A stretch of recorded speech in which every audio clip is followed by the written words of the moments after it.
sophomore Jew students. Miss Shannon here from your old school library. I wanted to share with you some of my favorite young adult books. The first one I wanted to tell you about was Graceling by Kristin Cashore. It's actually the recommended summer read for Lowell High School this year. It's set in a Western European medieval magical world where some children are born with two different colored eyes, and that means they have a special ability or grace, and they're called a Graceling. So Katza, the main character, is the niece of the king, and she's born with one blue eye and one green eye. So everybody is really excited to find out what her grace is going to be. Is she going to have a special ability with sewing or cooking or swimming, or is she going to have one of those unnerving graces like being able to read or influence people's thoughts? Well, when she's still a little girl, she kills a man with her bare hands, and everybody thinks they know what her grace is, and they are scared of her, and they call her a monster. As an adult, she's forced to be the king's assassin and enforcer. She doesn't really have any friends. It's pretty lonely. Then she meets a prince from another kingdom who is apparently graced with combat skills, and he wants to be friends. And he starts making her question, and she starts thinking, when a monster stops behaving like a monster, do they stop being a monster? Do they become something else? Then she finds out that her grace may not be exactly what it appears to be, and there might be a secret in another kingdom that could set her free. Now, Katza is a very complex character. I didn't always like her, but I was always fascinated by what was going to happen next. To find out what happens to Katza, and if she finds this secret that might set her free, read Graceling by Kristin Cashore. Now, if you enjoy Graceling, you might enjoy this next one, also a fantasy science fiction book set in a more Russian-style world, called Shadow and Bone by Leigh Bardugo. This one, people always also have superpowers. This one is about Elena Sarkov. She's an orphan, raised with her best friend Mal, and also her secret crush, in the kingdom of Ravka. When they come of age, they join the army. Now, the army's job is to protect not just the people from the other kingdoms, but also protect them from this large swath of unnatural darkness that runs down the center of their country, filled with monsters called Volcra. One of the first times that they're ferrying civilians across the fold, as it's called, Mal is attacked by Volcra, and Elena manifests a power she didn't know she had, and she saves him. Well, then she's taken away to the capital to join what are called the Grisha. These are the people who have those superpowers, and they're trained to use them to try and heal the fold.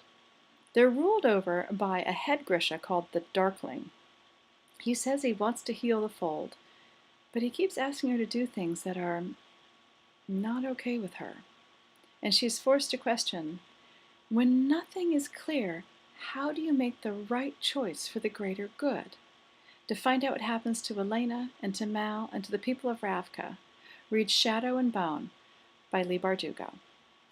The next one is also a science fiction book, but it's set in the far future. It's about a character named Ishmael Horatio Wong.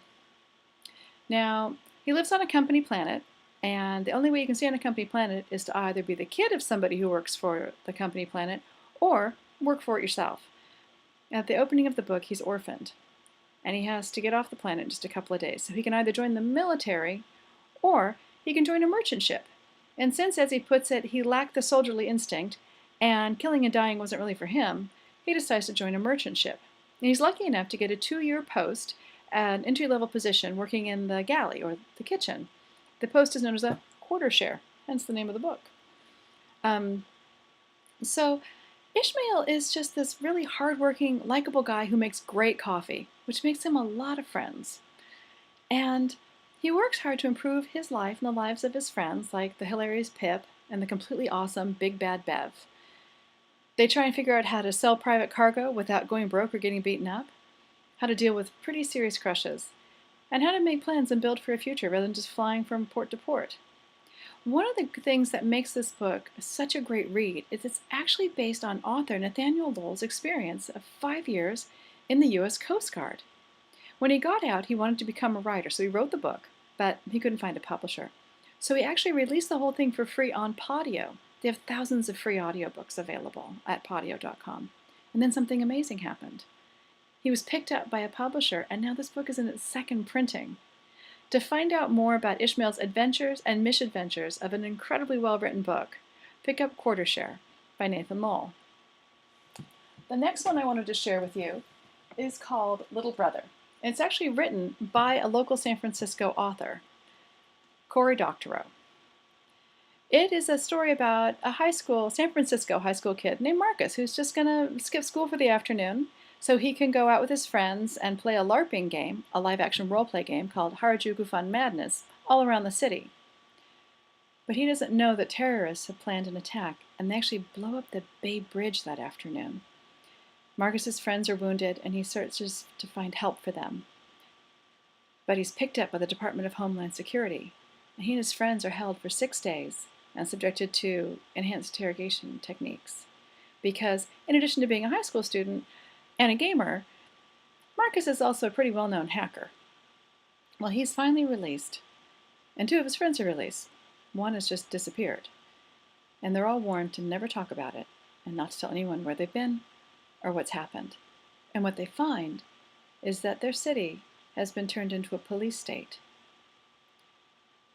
And so when he gets home, he finds that his homemade computer is being bugged. He's being spied on. So he takes his Xbox and he puts a version of the Paranoid Xbox software on it so he can create an internet connection that cannot be bugged. And he makes discs and he passes them out to every kid he can find because he asked them to all start reporting on the completely undemocratic and illegal activities of the Department of Homeland Security that are happening all over his city. Most of his friends just refuse. They've already been through enough. He does make one friend, Ange, who totally supports the cause. And they keep working to try to shed light on what's happening, even as their actions are taken out of context and twisted against them. But he doesn't give up, because he fundamentally believes that you have to really question giving up your privacy and your rights just to feel secure. As an American citizen, is it his responsibility to stand up to leaders who not only that no longer uphold the rights that the country is built on?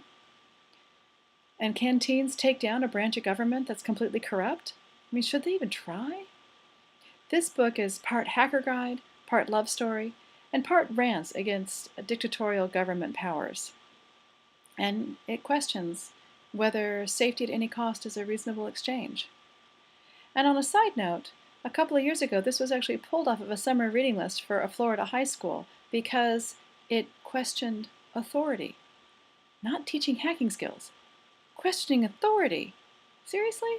So, Cory Doctorow, being who he is, sent a copy of the book to every 9th and 10th grader in the entire school. And in fact, you can get this as an ebook or an audiobook free off his website any day of the week. The last one I wanted to tell you about is a book about bioterrorism called Code Orange. All these books are available in ebook and audiobook format from either your school library or the San Francisco Public Library. Now this is about a kid named Mitty Blake. He's a New York teenager that doesn't take too seriously. He doesn't worry too much about his grades. In advanced bio, he finds out that he's actually going to be kicked just to regular bio if he doesn't get his grade up, which means he won't be hanging out with his friend Derek or his friend Olivia, also his secret crush. So he decides to do a really good job on his infectious disease report so he can stay in the class and get the girl. So on a weekend trip to a country house, he discovers an old medical text from about 1900, and it's about something called variola major, or smallpox. Now, if you don't know, smallpox is a disease that starts out with a really high fever. And if that doesn't kill you, well, then you come out in little pus bumps all over your body. And you can tell that it's smallpox because each of the little pus bumps has a little dent in it, unlike the other pus bump diseases like chickenpox or measles, which aren't nearly as deadly.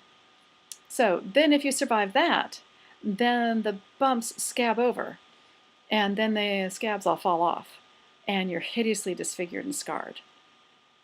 Well, while he's looking at this book, he finds an envelope filled with old scabs and accidentally breathes in a couple of them. But he doesn't think much of it, and he keeps the scabs because he wants to make it part of his report to up his grade. But then he starts to get sick. Is it smallpox? He goes online and starts submitting questions on boards to try and figure out, could it be? And he attracts some unwanted attention.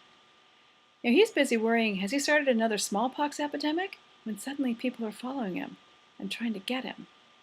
Are they terrorists? Are they government agents? What's going to happen to him? Has he started another smallpox epidemic?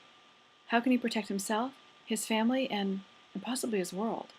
To find out what happens to Mitty and the world, read Code Orange by Carolyn B. Cooney. Thanks so much, and check the comments below for all the titles and authors, as well as links to your San Francisco School Library and the San Francisco Public Library. Have a great summer.